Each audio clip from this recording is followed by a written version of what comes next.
Shalom, selamat pagi jemaat dikasih Tuhan. Kita berjumpa lagi dalam renungan pagi. Mari pagi hari ini kita akan bersama-sama kembali merenungkan firman Tuhan. Supaya dengan kebenaran firman Tuhan, iman kita akan semakin dibangun, diteguhkan, dan dikuatkan. Dan firman Tuhan yang akan menjadi pedoman hidup bagi kita. Firman Tuhan menjadi penolong kita. Firman Tuhan yang akan menerangi dan menuntun setiap langkah hidup kita. Sebelum merenungkan firman Tuhan, kita akan berdoa supaya Tuhan yang mengurapi kita, supaya Tuhan yang menyingkapkan kebenaran firman-Nya. Dan kita percaya bahwa Roh Kuduslah yang akan memberikan kepada kita rema, sehingga kita bisa menangkap, mengerti, dan juga melakukan firman Tuhan ini di dalam hidup kita. Kita mau berdoa terlebih dahulu. Bapa di surga, kami datang ke hadirat-Mu. Kami sungguh mengucap syukur ya Tuhan atas segala kebaikan Tuhan dalam hidup kami, atas begitu besar kasih setia dan juga rahmat-Mu ya Tuhan. Kami bersyukur Tuhan untuk segala tuntunan dan penyertaan-Mu dalam kehidupan kami. Dan pagi ini kami mau merenungkan firman-Mu. Mari Tuhan singkapkan dan nyatakan kebenaran firman-Mu. Dan urapi kami semua, sehingga kami bisa menangkap pesan Tuhan, mengerti akan firman-Mu, dan melakukannya di dalam hidup kami. Terima kasih ya Tuhan. Dalam nama Tuhan Yesus kami bersyukur dan berdoa. Amin. Mari jemaat dikasih Tuhan, sama-sama kita buka kitab kita. Renungan pagi hari ini, sambilkan dari 1 Petrus 3 ayat 12. Saya bacakan. Sebab mata Tuhan tertuju kepada orang-orang benar, dan telinganya kepada permohonan mereka yang minta tolong. Tetapi wajah Tuhan menentang orang-orang yang berbuat jahat. Ya, renungan pagi hari ini saya mengambil satu tema bahwa Tuhan memperhatikan hidup orang-orang benar.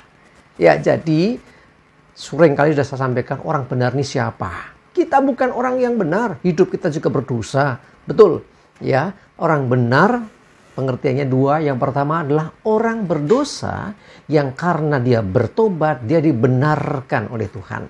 Sekali lagi, bukan karena orang itu tidak pernah berbuat salah, ya, tetapi ketika dia bertobat, maka dia diampuni segala kesalahannya, dan itulah boleh dikatakan sebagai orang-orang benar di sini. Tetapi pengertian yang lain juga adalah orang-orang yang menghidupi kebenaran, hidup dalam kebenaran, mengikuti firman Tuhan.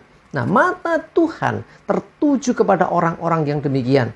Boleh dikatakan orang-orang yang sudah bertobat, yang sudah percaya kepada Tuhan Yesus. Bahkan lebih ekstrim lagi saya katakan, ini bicara terhadap orang-orang Kristen, orang-orang percaya, pengikut Kristus yang sungguh-sungguh. Mata Tuhan tertuju kepada orang-orang yang demikian. Dan telinganya kepada permohonan mereka ketika mereka meminta tolong, ketika mereka berseru, ketika mereka berdoa. Jadi artinya di sini perhatian Tuhan itu sungguh-sungguh tertuju kepada orang-orang yang demikian. Orang-orang yang menghidupi kebenaran, orang-orang yang sudah meninggalkan kehidupan dosa, kehidupan lamanya, yang sudah memiliki hidup baru. Orang yang hidup baru, orang yang selalu mengikuti petunjuk firman Tuhan, menjadi pelaku firman. Mata Tuhan tertuju kepada mereka, memperhatikan hidup mereka. Jadi apapun yang terjadi atas orang-orang yang demikian ini tidak akan terluput dari pandangan Tuhan. Bahkan telinganya, ya, telinga Tuhan mendengarkan setiap seruan, setiap permohonan, setiap doa ketika orang-orang ini sedang dalam pergumulan, ketika meminta tolong. Jadi artinya ketika engkau mengalami kesusahan dalam hidupmu, ketika engkau mengalami pergumulan, ketika engkau dalam beban yang berat, selama engkau sudah tidak lagi hidup dalam dosa, selama engkau sudah bertobat sungguh-sungguh mengikut Tuhan dan mengikuti akan firman Tuhan, melakukan firman Tuhan dalam hidupmu, maka dalam kesusahanmu, di dalam bebanmu, dalam sulitnya hidupmu, ada Tuhan yang memperhatikan engkau. Ingat, Tuhan bukan hanya melihat, tapi memperhatikan.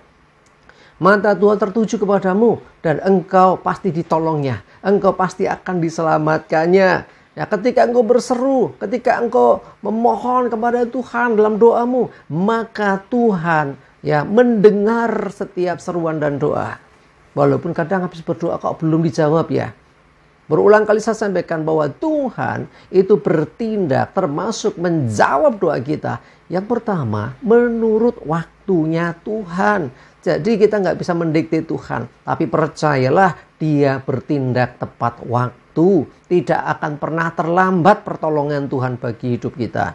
Yang kedua, dan bahkan Tuhan bertindak dengan caranya tersendiri. Kita jangan mengatur, mendikte Tuhan. Pasti nanti begini, pasti begitu. Ya, kadang-kadang kita sering kali gitu ya. Tetapi kita mesti percaya bahwa Dia, Tuhan, bertindak dengan caranya tersendiri.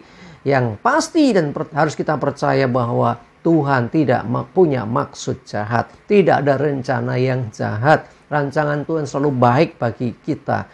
Tuhan selalu merancangkan sesuatu yang indah bagi hidup kita. Bahkan Alkitab katakan indah pada waktunya. Karena itu jangan lagi ada salah paham dengan Tuhan. Perhatikan, tetapi wajah Tuhan menentang orang-orang yang berbuat jahat. Kalau orang berbuat jahat, tidak ada pertobatan dalam diri orang itu, maka Tuhan tidak berkenan. Tuhan tidak memperhatikan. Ya, Tuhan menentang terhadap orang-orang yang berbuat jahat. Nah, kalau kita berhadapan atau kita dijahati orang, maka perhatian Tuhan tertuju kepada kita dan bukan kepada orang-orang yang menjahati kita.